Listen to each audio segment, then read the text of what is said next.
So let's talk about the difference between the male and female brain. Let's start from the beginning. When the brain is being developed while in utero, what occurs is that the left side of the brain for males is developed first. The right side of the brain is developed in females first.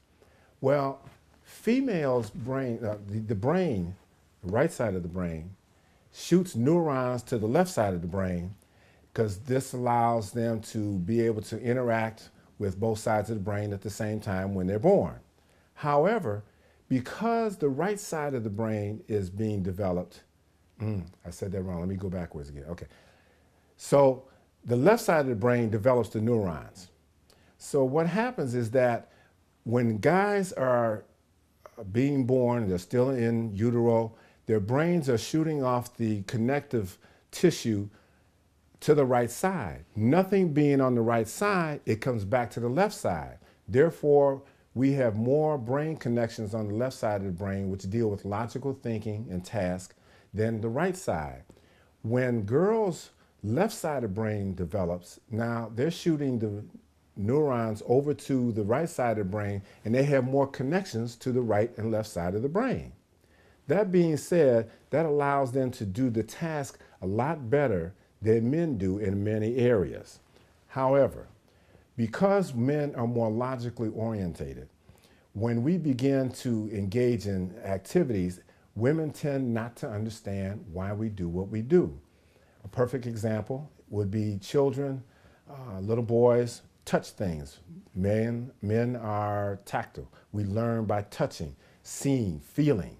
Women tend to be more aesthetic and they deal with colors and sound and shapes. The primary thing for this is that these are some natural ways that go way back to caveman days and dealing with survival. Men go out into the woods or the jungle, depending on where they were. They have to hunt, which is why men tend to be, I don't want to get into controversy of women saying they're just as good, but men tend to be better at time, distance, and speed. And you can see that when you watch the cars driving on the expressway. I get that all the time. Women, however, stayed at home and watched the children, cooked, and we're talking about way back in caveman days, but nothing has changed in all these millions of years. But they had to be more acute to watching the children and dealing with safety. They also had to deal with safety by being more communal and communicating with the other women in the tribe or the camp or wherever their location was that they lived. But at the same time, guys, this is what you might miss. Because of this attribute, women have a keener sense of smell, a different way of looking at an object. A perfect example would be, I run across this myself all the time. I go in the refrigerator, I'm looking for something, I got my head stuck in there, I don't see it. I ask my wife, I tell her, I don't see it. She comes in, grabs it just like that. What I discovered was, if I stand back as if I were hunting, I can see it a lot quicker.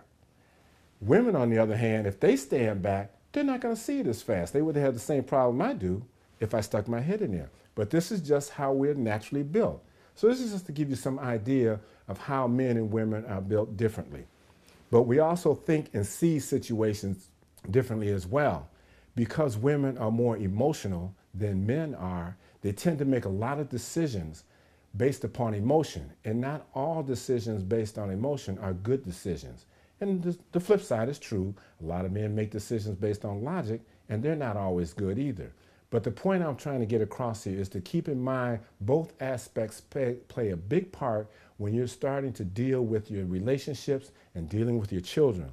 You have to be cognizant that these two factors are always playing a part and that you have to be aware of them if you're trying to raise a child or have a healthy relationship.